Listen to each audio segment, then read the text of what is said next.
히브리서 11장 11절에서 12절까지 말씀. 지난주 맥주감사 주일을 맞이해서 이 감사에 대한 하나님의 말씀을 함께 살펴봤는데요. 그래서 우리가 함께 살펴보던 믿음으로 선 사람들이라고 하는 히브리서 11장 이 강에 다시 이어서 함께 우리가 말씀을 살펴보고 싶습니다. 오늘은 믿음으로 선 사람들 6번째, 한계를 뛰어넘는 능력이라고 하는 매우 거창한 제목으로 오늘 말씀을 함께 나눠보려고 합니다. 오늘은 우리 권사님들과 또 우리 집사님들에게 기쁨의 소식이라고 말할 수 있는 드디어 여성이 등장했습니다. 이상하게 성경에 여성이 잘 등장하지 않는데 오늘은 바로 우리가 너무 잘 알고 있는 사라의 믿음에 대하여 오늘 본문을 통해 우리가 한번 살펴보려고 합니다. 오늘 본문의 내용에 보면 이 사라의 믿음에 대하여 무엇이라고 말씀하고 있나요? 11절 보면 믿음으로 사라 자신도 나이가 많아 단산하였으나 잉태할 수 있는 힘을 얻었으니 이는 약속하신 이를 미쁘신 줄 알았음이라. 사라의 믿음의 이 내용을 한 문장으로 정의해 보자면 오늘 11절의 마지막 문장입니다. 뭐냐면 바로 이것이에요. 약속하신 이를 미쁘신 줄 알았다. 뭐라고요? 약속하신 이를 미쁘신 줄 알았다. 하나님께서 사라에게 주신 약속이 뭐였습니까? 아브라함과 사라에게 하나님이 약속을 주시면서 너를 통해 하나님의 큰 민족을 이루게 하겠다. 아브라함과 사라에게 하나님이 약속하셨습니다. 그런데 그 약속을 사라가 믿었다는 거예요. 오늘 본문에 나온 약속하신 이를 미쁘신 줄 알았다라고 하는 이 알았다라고 하는 헬라어가 바로 믿다라고 하는 뜻을 갖고 있습니다. 사라가 약속하신 하나님이 미쁘신 줄, 오늘날로 얘기하면 신실하신 줄, 또 구체적으로 얘기하면 약속을 반드시 지키시는 분이라는 것을 사라가 믿었다. 이것이 오늘 사라의 믿음의 내용이라는 겁니다. 자, 그런데 사라의 믿음의 내용에 대해서 우리가 생각해 보면서 우리가 한번 이 스토리를 한번 또 살짝 한번 들여다봐야 될 것 같아요. 창세기 12장에 보면 하나님께서 아브라함을 다시 재차 갈대아 우르에서 부르셨을 때 그 이후에 두 번째 부르시는 장면이 등장합니다. 그것은 하란이라는 곳에서 아버지 데라가 죽자 아브라함을 다시 재차 부르시는 장면이 12장 1절부터 시작되죠. 그때 아브라함은 75세였다. 성경은 이렇게 말합니다. 그런데 창세기 16장까지 가면 이게 몇 년이 지나냐면요, 10년이 흘러요. 약속이 이루어졌을까요? 근데 그때까지도 약속은커녕 아이가 생기지 않아요. 그래서 사라가 어떤 방법을 택했나요?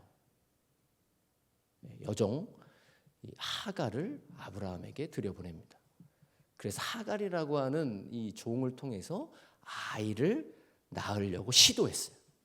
어찌 보면 사라는 지혜로운 여인이었던 것 같아요. 당시 고대 근동에서 너무나 자연스러운 일이에요. 자기 남편이 아이를 낳지 못하면 이 여종이나 누군가를 대신해서 아이를 출산하게 하는 것이 자연스러운 그때의 문화였습니다. 지금 그럼 큰일 납니다. 그때의 문화였어요. 그래서 하갈이라는 여종을 통해 이스마엘이라고 하는 아들을 낳게 되죠. 그래서 하나님 앞에 하나님, 이스마엘이 우리의 후손이기를 원합니다. 하나님의 약속이 이루어지는 통로가 되기를 원합니다. 인간적인 대안을 아브라함과 사라가 제시했지만 하나님의 응답은 똑같아요. 아니야. No. 나는 너와 네 남편인 아브라함을 통해서 큰 민족을 이룰 것이야 라고 하는 답변만 떠주는 거예요. 자, 그 일이 있은 이후에 또 14년이 더 흐릅니다. 그래서 창세기 18장에 보면 아브라함이 드디어 99세가 됐다 이렇게 성경에 말하죠. 99세가 됐는데 이 하나님이 찾아오시더니 뭐라고 얘기하냐면 내년에 아들을 줄게 이렇게 얘기하는 거예요. 사라가 이 이야기를 엿듣습니다. 창세기 18장에 보면. 그리고 사라가 어떻게 반응했을까요? 네, 웃었어요. 어떻게 웃었을 거라고 생각하세요? 하하하하 뭐 이렇게 웃었을까요? 아니면 와 이렇게 웃었을까요? 이렇게 웃은 거죠. 웃기고 있네. 왜냐하면 실질적인 문제, 이 생물학적인 문제에 부딪혔어요. 생물학적인 한계에 도달했어요. 이 성경은 이렇게 표현합니다. 사라가 경수가 끊어졌다. 이제 아이를 낳을 수 없는 능력을 상실한 여인이 사라였다는 거죠. 그런데 하나님이 내년에 주겠대요. 지금 주는 것도 아니고 내년에 주겠다는 거예요. 오늘 본문의 사라는 한계에 부딪혔다라고 말할 수 있습니다. 첫 번째는요, 하나님과의 관계에 있어서의 한계에 다다랐습니다. 믿고 따라왔는데 여전히 이루어지지 않는 약속 속에서 하나님을 계속 신뢰할 수 있는가? 하나님과의 관계 속에서 하나님을 계속 믿을 수 있는가? 라고 하는 이 부분에 한계에 부딪힌 거예요. 또 감정의 한계에 부딪히지 않았을까요? 아무리 좋은 말로 달래고 좋은 약속의 말씀을 막 하나님이 막 들이밀면서 야, 좀 믿어봐. 나 한 번만 믿어봐. 라고 한들 마음이 동하지가 않아요. 사라는 지금 감정에 또한 한계에 부딪힌 거죠. 또한 사라는 기대와 소망에 있어서의 한계에도 봉착한 것 같습니다.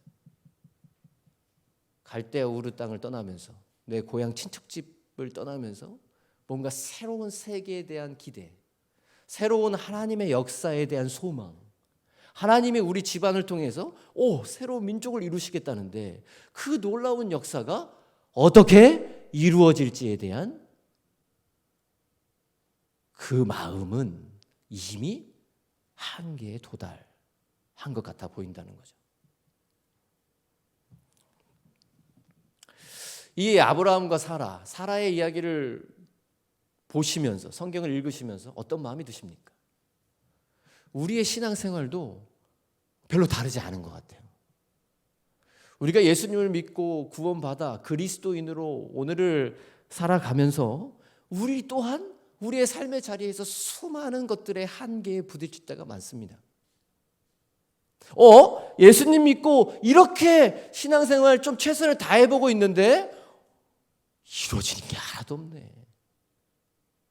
하나님 앞에 간절한 마음으로 기도하면서 하나님을 붙잡고 오늘을 최선을 다해서 살아보고는 있는데 뭔가 성취되는 것은 아무것도 없을 때가 우리에게도 존재한다는 거예요.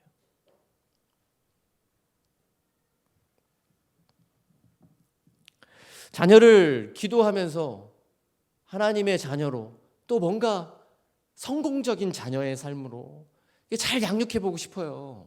그거의 모든 우리 부모님들의 욕심이시죠. 부모님들이 가진 이 자연스러운 마음 아니겠습니까? 그래서 어렸을 때부터 정말 이렇게 사랑으로 기도로 양육하고 돌보고 막 중간중간에 잠깐 이놈 새끼 뭐 이렇게 빠지기도 하지만 계속 양육했는데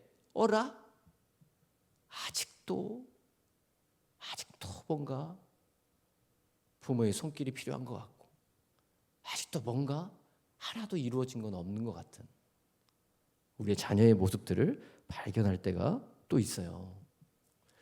우리 질병의 문제는 또 어떻습니까? 몸이 연약해져서 뭔가 아픔이 오면 하나님 앞에 기도하면 고쳐주신다며. 성경에 막 여러 가지 기록들은 뭐 기적도 있고 뭐 하나님이 돌보신다라고 하는 어떤 문자적인 약속도 있고 들리는 이야기 간증. 왜 간증은 항상 제 얘기야? 왜 내 얘기는 아니야 항상? 왜 간증은 항상 남의 얘기예요? 이 질병의 문제 앞에 또 부딪히면 오랫동안 지속되는 이 문제에 있으면 우리도 우리의 믿음과 우리의 마음과 우리의 상황에 대한 한계에 부딪히기도 합니다. 또 어떤 성도님들은 이런 얘기를 저에게 할 때가 있어요. 돈의 문제죠. 우리가 살아가고 있는 지금 이 시대가 자본주의 사회이기 때문에 어쩔 수 없이 돈의 문제에 우리는 포함돼서 살아갈 수밖에 없는데 뭔가 이게 조금 이 경제적인 문제에 있어서 돌파구를 찾고 싶고 뭔가 좀 우리 가정에 있는 경제적인 어려움이 뭔가 해결됐으면 좋겠고 조금은 더 내 자녀들에게 풍요로움을 물려주고 싶고 또 내가 살았던 가난은 내 때에서 뭔가 좀 끊어내고 싶은 우리 마음이 분명하게 있는데 그건 해결할 기미가 보이지 않을 때가 또 있어요. 오랫동안 문제를 안고 살아가야 할 때가 우리의 삶의 자리에 있다는 겁니다. 그렇다면 우리에게도 사라가 가졌던 동일한 마음이 존재할 수밖에 없는 거죠. 한계에 부딪혀요. 이루어주시긴 이루어주시는 건가? 하나님 정말 역사하시는 분 맞는가? 하나님 진짜 능력 있는 분 맞는가? 하나님 정말 나를 사랑하시는 것 맞는가까지 우리의 생각은 꼬리에 꼬리를 물고 발전하기 시작합니다. 그때 우리는 인정해야 합니다. 내가 한계에 왔구나. 내가 신앙과 내 감정과 내 마음의 한계에 지금 부딪혔구나. 그러면 또 한번 질문하고 싶습니다. 왜 하나님을 믿는 사람들에게 이 한계가 찾아올 수밖에 없는 걸까요? 왜 하나님을 믿는 사람들에게도 이 한계가 있을까요? 믿는 자에게는 뭔가 한계가 없어야 맞는 거 아니에요? 어떻게 생각하세요? 없어야죠. 그게 하나님을 믿는 거 아니에요? 또 저만 그래요? 하나님을 믿는다면 뭔가 걸림돌이 하나도 없어야 될 것 같고 뭔가 내가 부딪혀서 고생해야 될 이 한계 지점이 없어야 될 것 같은데 왜 있냐라는 거죠. 왜 우리가 경험하는 것처럼 존재할 수밖에 없냐라는 거예요. 자, 그것은 우리가 생각해 볼 것은 하나님이 우리에게 주시는 약속의 말씀들이 가지고 있는 속성 때문입니다. 두 가지 속성이 있는데 하나님은 하나님의 약속을 이루실 때 하나님의 방법으로 이루시고 또한 하나님의 때에 이루시기 때문입니다. 뭐라고요? 하나님은 하나님의 약속을 하나님의 방법으로 또한 하나님의 때에 이루시기에 우리는 인간이 가진 연약함인 것 같아요. 하나님의 방법을 우리가 어떻게 다 헤아릴 수 있겠습니까? 또 하나님의 때를 우리가 어떻게 계산해 볼 수 있겠습니까? 그러니까 우리의 시간표하고 하나님의 시간표가 안 맞아. 내가 생각한 방식과 하나님의 생각한 방식이 또 일치하지 않을 경우가 많아요. 그렇게 우리는 한계에 도달해 볼 수 있다는 겁니다.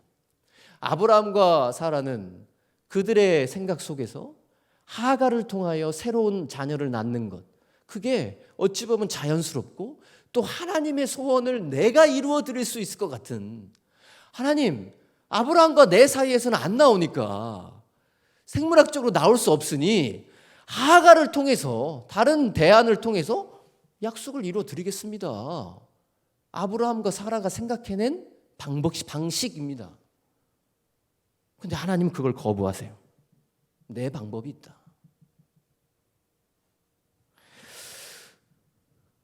아브라함과 사라가 생각하는 시간표는 그래도 아직 경수가 끊어지지 않았을 그때여야 했을 것 같은데 지금 이미 그 능력을 상실해 버린 지금 하나님이 이루시겠다는 거예요. 힘 다 빠졌는데 이루시겠다는 거예요.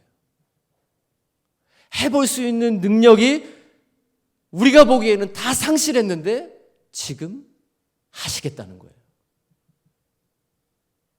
내가 좀 경제적으로 잘 나갈 때 나를 좀 쓰시지, 내가 좀 경제적으로 어려움을 당하고 있는 지금 나를 쓰겠대요. 내가 한참 건강해서 열정을 막 뽑아낼 수 있을 때 그때 날 좀 사용하시지, 그때는 좀 조용하시더니 지금 내가 에너지 다 빠져가지고 아무것도 할 수 없는 것 같아 보이는 지금 하나님이 일하시겠대요.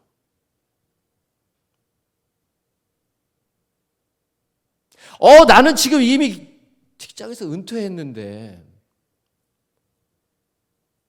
지금 날 통해서 뭘 하시겠다고. 하나님의 시간표가 정말 애매하죠. 이해가 되지 않는 경우가 많다는 겁니다. 그런데 이런 한계 지점에 도달할 때 우리의 이 믿음의 흔들림은 어디로 발전하냐면 의심으로 발전합니다. 그러니까 사라가 조소를 날린 거예요. 누구한테요? 하나님께. 웃기고 있네. 사라라고 하는 여인을 성경을 통해 보면서 저는 멋있는 것 같습니다. 하나님 앞에 비웃음을 날릴 수 있는 분 별로 없으실걸요? 와, 이 정도는 돼야 성경에 오르는 거예요. 이 정도 돼야 성경에 기록되는 거예요. 우리 막 무서워가지고 못 비웃거든요, 솔직히 말해서. 의심이 그녀를 통해 그녀의 입술에 이 조롱의 웃음을 나오게 했어요. 우리가 믿음의 한계 지점에 부딪힐 때 우리에게도 의심이 피어납니다. 진짜? 구원한 하나님의 백성들을 하나님이 사용하시고 하나님이 그 사람을 통해서 하나님이 지금 일하신다는데 진짜? 정말? 도대체가 이해되지 않는 한계 지점에 도달한 나의 모습을 보면서 믿음이 아닌 의심의 마음이 깊이 뿌리 내리는 거죠.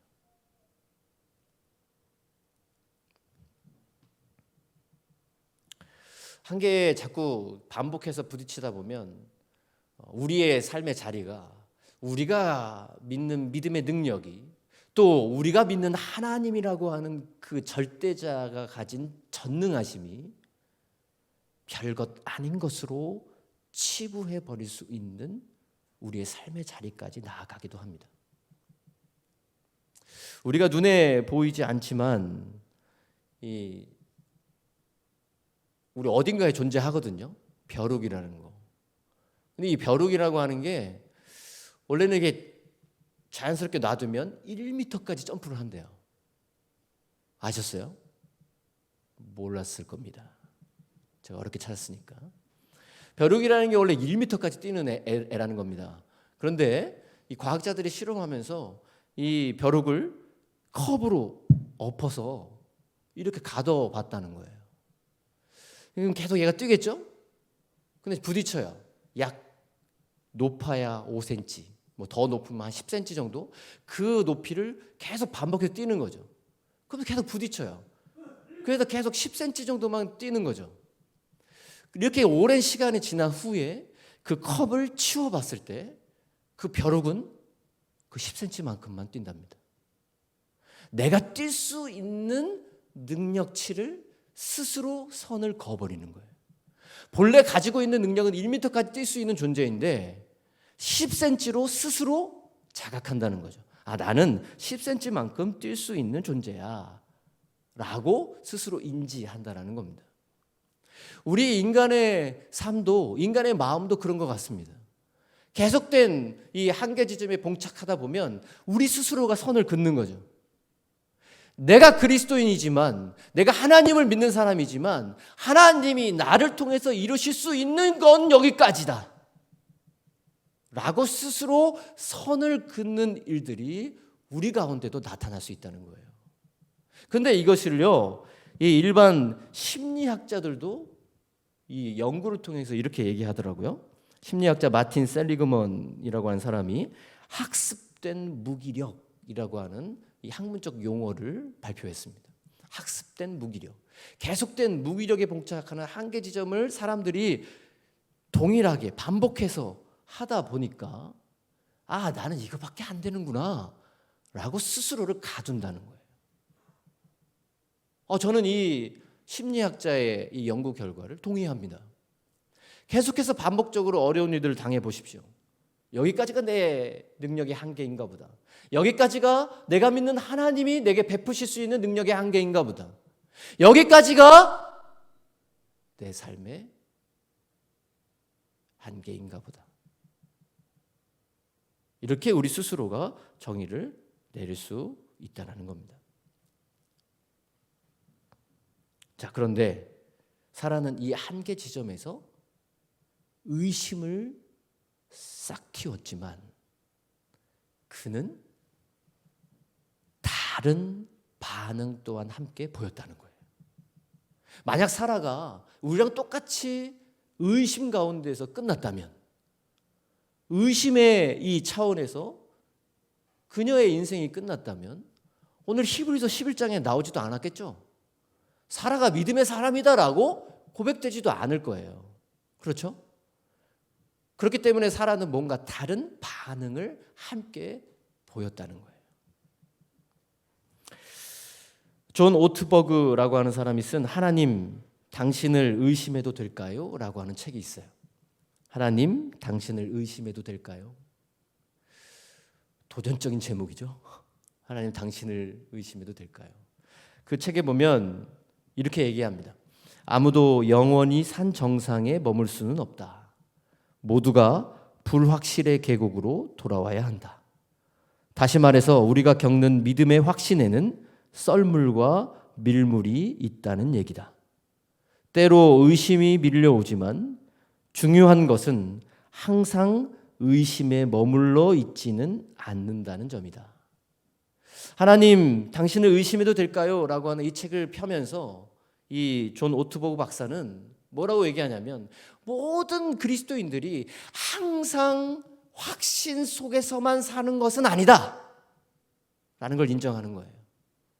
그리고 모두가 다 의심의 골짜기로 내려올 수밖에 없다. 그래서 살아가다 보면 누구나 다 의심하는 거예요. 누구나 다 의심이 발생할 수밖에 없는 거예요. 누구나 다 한계에 봉착할 수밖에 없는 거라는 거예요. 그런데 두려워하지 않아도 되는 것은 모두가 다 그 의심에만 갇혀 있는 것은 아니라는 거죠. 우리가 사라처럼 반응할 수 있다면, 우리가 오늘 사라의 믿음이라고 말하는 그 믿음으로 말미암아 우리가 우리에게 봉착한 그 한계를 뛰어넘을 수 있는 하나님의 능력을 소유할 수 있음을 오늘 우리에게 말씀해 주고 있다는 겁니다. 오늘 우리는 무엇을 의심하며 살고 있습니까? 하나님 앞에서 뭐가 의심이 됩니까? 뭐가 잘 믿어지지 않으십니까? 뭐가 그렇게 확신이 잘 안 됩니까? 하나님이 가진 능력이라는 게 약간 깨름칙하고 막 물음표를 계속 날리고 싶은, 그럴 때 내 마음속에 있는 그것이 도대체 무엇입니까? 사라는 정말 불가능에 봉착한 사람이었습니다. 이미 아이를 낳을 수 없는 상황이었어요. 근데 그는 의심의 차원에서 조소를 하나님께 날렸을지 모르지만 하나님의 신실하심을, 약속하신 것을 반드시 이루시는 하나님을 그녀는 믿었기에 그녀를 통해 하나님의 약속의 자녀가 태어났다고 성경은 우리에게 밝혀주고 있습니다. 창세기 21장에 보면 놀라운 일이 나타나요. 바로 사라가 아이를 낳죠. 근데 이 하나님이 명명하라고 하신 아이의 이름을 이삭으로 지으면서 창세기 21장에 보면 사라가 웃었더라 이렇게 또 나옵니다. 그때 웃음은 뭐였을까요? 기쁨의 웃음이죠. 신뢰의 웃음이죠. 하나님 이렇게 일하시는구나. 하나님 이렇게도 일하시는 분이구나. 말도 안 돼. 남편이 100세고 내가 90세인데 아이를 낳는다고?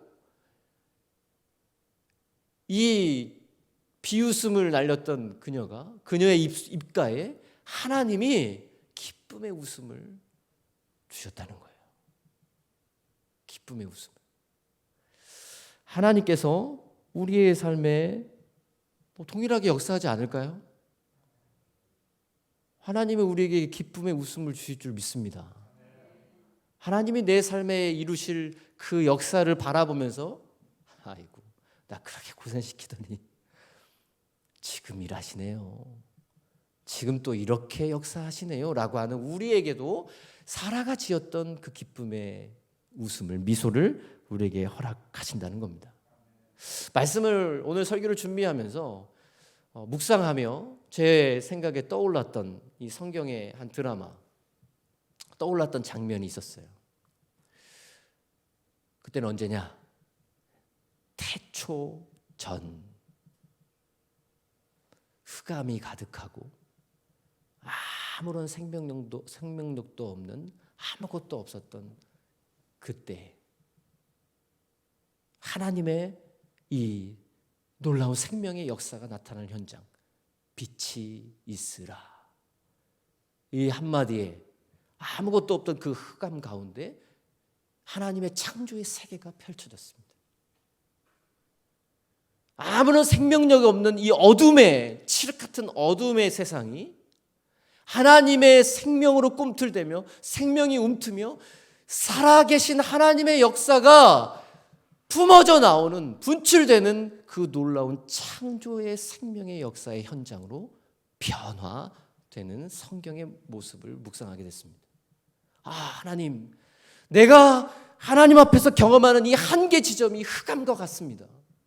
아무런 생명력 없는, 나는 이미 죽은 것과 같은, 내 삶에는 아무것도 이루어질 수 없을 것 같은 이 한계 지점에 봉착한 나의 흑암과 같은 이 세상 가운데, 나의 삶의 자리 가운데 하나님이 말씀 한 번으로, 하나님의 전능하신 능력 한 번으로 펼쳐진 생명의 역사를 우리에게 펼쳐주옵소서.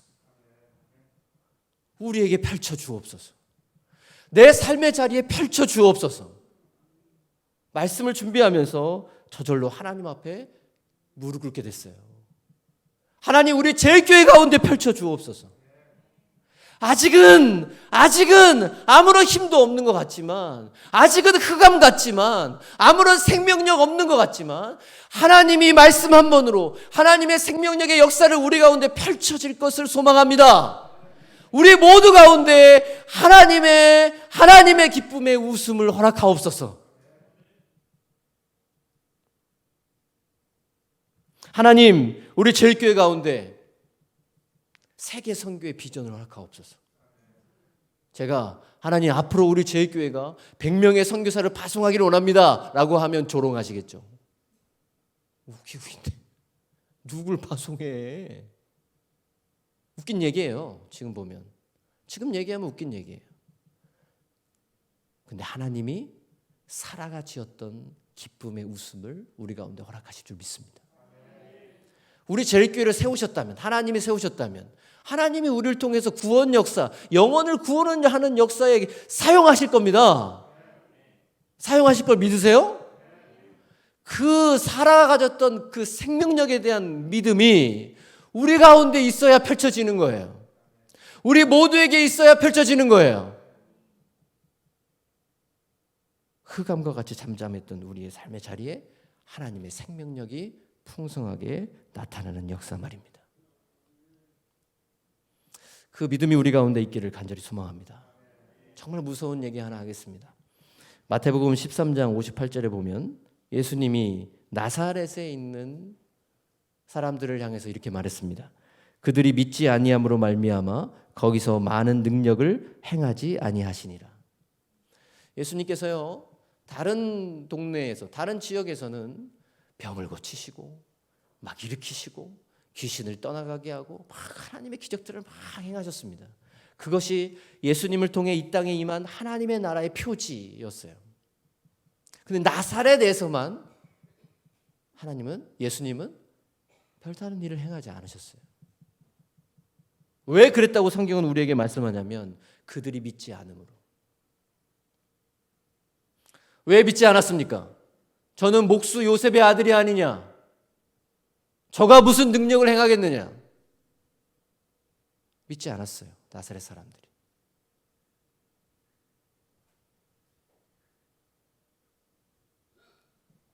저가 지금 질병에 시달리고 있는데 무엇을 하겠느냐?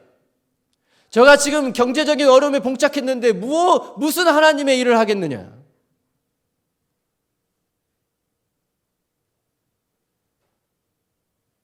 제일교회가 무슨 선교를 하겠느냐? 무슨 하나님의 일을 하겠느냐? 나사렛 사람 믿지 않았습니다. 하나님의 생명의 역사를 믿지 않았어요. 예수님 아무것도 행하지 않았어요. 그냥 나사렛을 떠나셨어요. 하나님이 우리 제일교회 가운데, 하나님이 우리 가정 가운데, 하나님이 우리 일터 가운데, 하나님이 내 삶에 하나님의 생명력의 풍성한 역사를 이루시길 원한다면 우리는 사라에게 있는 한계를 뛰어넘는 능력의 그 믿음, 하나님은 신실하셔서 우리를 통해서 일하실 것이다. 하나님은 능력이 한이 없으시기 때문에 그 창조의 생명력의 역사를 내 삶을 통해 이루실 것이다. 그 믿음이 있는 우리를 통해 역사하실 거라는 겁니다. 믿으십니까? 정말 믿으십니까? 그 믿음이 우리 모두에게 있기를 간절히 소망하겠습니다. 오늘 히브리서 11장을 읽고 있는 1차 독자들을 생각해 보셨습니까? 그들은 죽음의 고난 가운데서 다시 믿음을 저버리고 유대교로 돌아갈 유혹과 시험 속에 있었던 유대인들이었습니다. 그들에게 이 사라의 믿음은 어떤 능력이 될까요? 믿음이 흔들릴 수밖에 없는 그들에게 사라의 믿음이라고 하는 이 성경의 기록은 어떤 능력을 가져다 줄 수 있을까요? 그들은 생명의 한계점에 도달해 있던 사람들이었습니다. 예수 믿는 것 때문에 사자밥이 돼야 됐고 예수 믿는 것 때문에 화형에 처해지기도 했습니다. 그런 그들에게 사라의 믿음은 어떤 믿음입니까? 그들이 처한 이 고난의 한계 속에서 하나님의 신실하심을 믿고 그 고난을 이겨낼 능력의 원천이었다는 거예요. 우리가 부딪히고 있는 삶의 한계 지점, 근데 그 한계 지점을 뛰어넘게 하시는 하나님의 능력은 신실하신 하나님을 믿는 우리에게 오늘도 나타날 줄 믿습니다. 하나님은 우리에게 약속하고 또 약속하셨습니다. 너희가 악한 자라도 좋은 것으로 자식에게 줄 알거든 하물며 하늘에 계신 너희 아버지께서 구하는 자에게 좋은 것으로 주시지 않겠느냐. 하나님 우리에게 약속하셨습니다. 또 그 약속을 신실하게 이루시는 분입니다. 오늘 내가 부딪힌 감정, 신앙, 물질, 질병, 그 한계, 그것을 하나님 앞에 내려놓으십시오. 그것을 뛰어넘어서 믿음으로 승리케 하시는 하나님의 은혜를 오늘 누리시기를 예수님의 이름으로 축복합니다. 그것을 우리 제일교회를 통해서 이루시기를 예수님의 이름으로 축복합니다. 하나님이 우리의 삶의 자리를 함께 하실 겁니다. 하나님 우리 자녀 삼으셔서 가장 좋은 것 주시겠다고 약속하셨어요. 그 약속 놓치지 않으시고 오늘도 믿음으로 걸어가시는 우리 모두가 되기를 예수님의 이름으로 축원합니다.